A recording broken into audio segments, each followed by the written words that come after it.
Здравствуйте! Сегодня я буду готовить черную редьку с медом. Отличное лекарство от кашля у детей. Для приготовления нам понадобится 1 черная редька и 2-3 чайные ложки меда. Мед можно использовать любой, у меня под рукой оказался мед подсолнечника, поэтому я буду использовать именно его. Хочется сразу отметить тот факт, что мед является сильным аллергеном, и если вы знаете, что у вашего ребенка на него аллергия, замените его простым сахаром.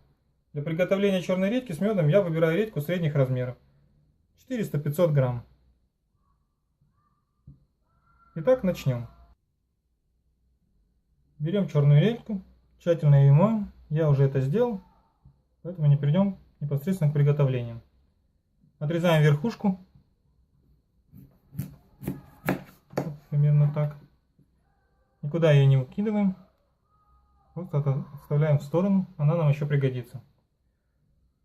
Ложкой делаем в черной редьке углубление для меда. Вам придется приложить определенные усилия, так как черная редька сама по себе очень твердая.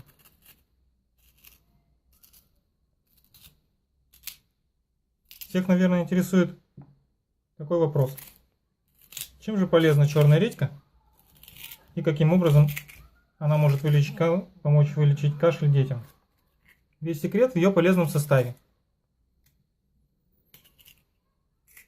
Ведь кроме витаминов и микроэлементов в ней содержится вещество под названием лизоцим, который обладает сильнейшим бактерицидным, муколитическим и противовоспалительным действием.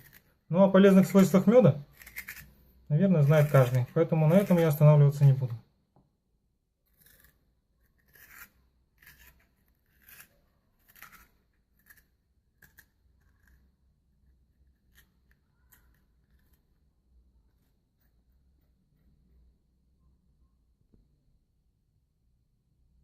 В итоге должна получиться вот такая лунка, которую мы наполовину наполняем медом.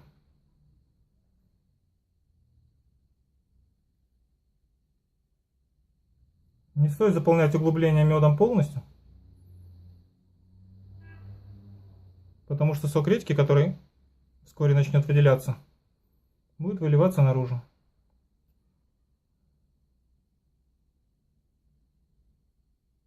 Примерно вот так. Теперь черную редьку с медом мы накрываем отрезанной верхушкой, как крышкой. Ставим в небольшую пиалушку или тарелочку и оставляем настаиваться.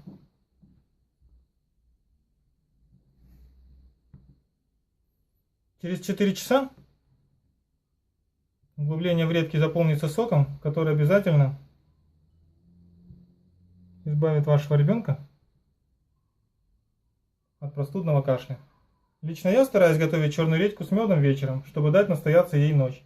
В среднем один плод черной редьки можно использовать в течение 2-3 дней. Нужно лишь каждый раз на ночь добавлять в нее мед.